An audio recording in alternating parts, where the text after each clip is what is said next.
Семья, синонимы этого понятия: жаныя, үйші, отбасы, шаңырақ, отау, түтін. Вот клетка, из которой строится казахский общественный организм. На свадьбах, похоронах, вот этих двух важнейших казахских мероприятиях, семья обычно участвует в составе 3 поколений: старшего ата-ажи, родителей аки-ана и со своими уже детьми оғыздарбет. Ата – дедушка, это отец отца, а вот нагашата – это уже отец матери. Нагашата – отец жены, қайната, тесть, қайната. Слово «ата» употребляется также в значении «предки». Ата жолын қуу. Адам ата, Хауа ана. Атам заманнан. Ата жау. Аже – бабушка. Аже. Уже само слово как на русском, так и на казахском языке имеет ласкательный оттенок, который обычно еще усиливается. Соответственно, бабуля, бабуся в русском языке. Аже, ахаже, ажике, ажитай. В нашем новоязыке это ажешка.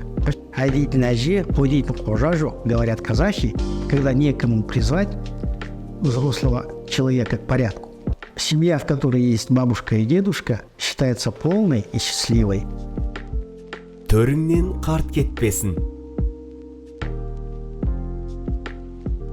Ақылды қария, ағын дария. Қариясы бар үйдің қазынасы бар.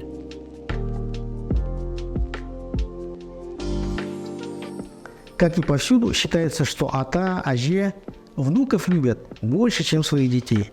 Баланың баласы ең ыстық бала. Адамның ең бір өмірлік алданышы немерелер. Балам, балым, баламның баласы, жаным. Өз балаңды өскенше бағасың, немереңді өлгенше бағасың. Разберем тему «пока что-то не произойдет» на примере фразы «өз балаңды өскенше бағасың», «немереңді өлгенше бағасың». И обратите внимание на слово «өскенше» и слово «өлгенше». Давайте их напишем. Өскенше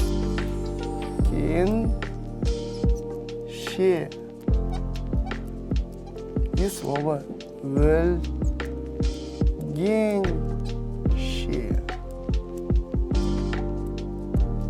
И здесь мы можем выделить такие окончания, как «кенще» и «генще». Это мягкие варианты. Есть еще твердые варианты, тогда они будут звучать «ганша» и «канша». «Канша». Прибавляются они к глаголам. То есть в данном случае мы можем извлечь глагол «өсу», который переводится «расти», и глагол «өлю», который переводится «умирать». И то есть конструкция «кенче», «генче», «канша», «ганша», она дает нам понимание, пока что-то не произойдет. То есть если глагол «өсу» переводится «расти», то понятие «өскенше» переводится «пока не вырастет», а понятие «өлгенше» переводится «пока не умрет». И теперь полностью «өз балаңды», своего ребенка, «өскенше», пока он не вырастет, «бағасың», будешь за ним ухаживать, будешь его воспитывать, «немереңді», своего внука, «өлгенше», пока сам не умрешь, «бағасың», будешь его воспитывать, смотреть за ним. Теперь поговорим о родителях. Отце, аке и матери, ана.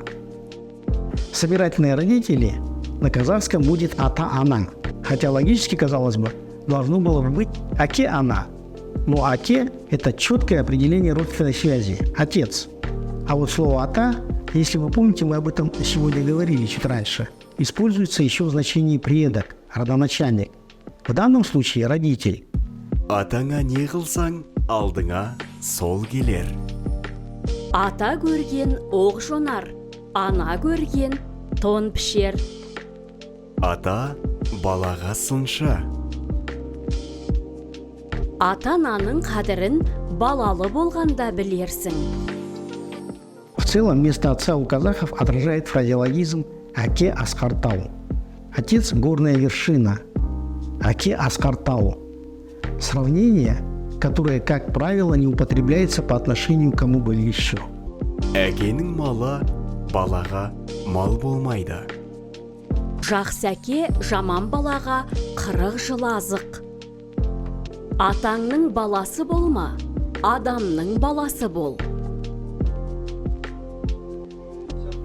Разберем тему родительный падеж на примере фразы «Атаңның баласы болма, адамның баласы бол», что дословно переводится «Не будь детем своего деда или своего отца, но будь детем человечества». То есть, не служи только своим родителям, а послужи большему количеству людей.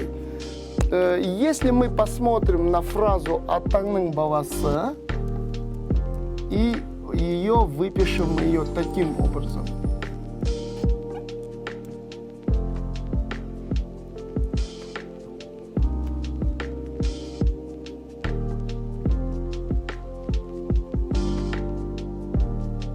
То в этом слове мы увидим, во-первых, то есть «н», и «с».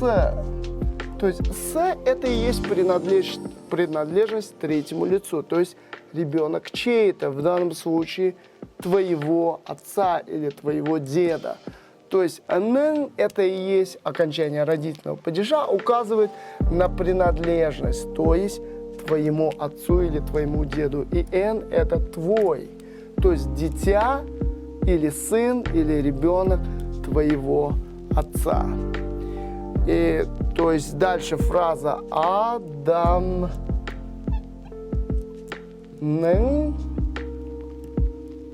баласы». Баласы.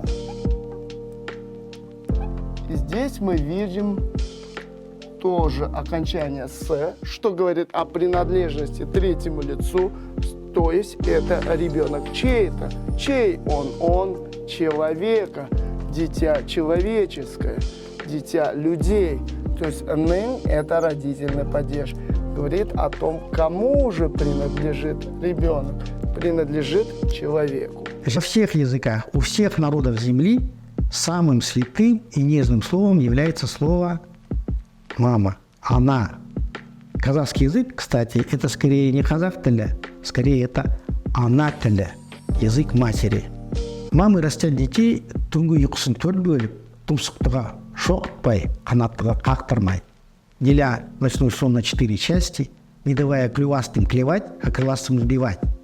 И признание их огромной роли подчеркивается народной мудростью.